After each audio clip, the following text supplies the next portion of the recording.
It's our day 2 in Japan, guys, and we are on our way to Mount Fuji.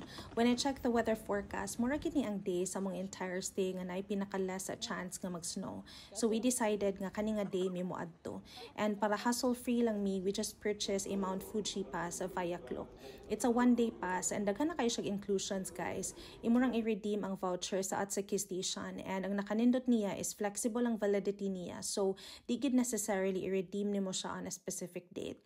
Ideally, among goal is makakita ra jud mi sa Mount Fuji, pero unfortunately, God had better plans for us, guys. Kaya instead of gipakita mi niya ni Mount Fuji, He gave us our first snow experience.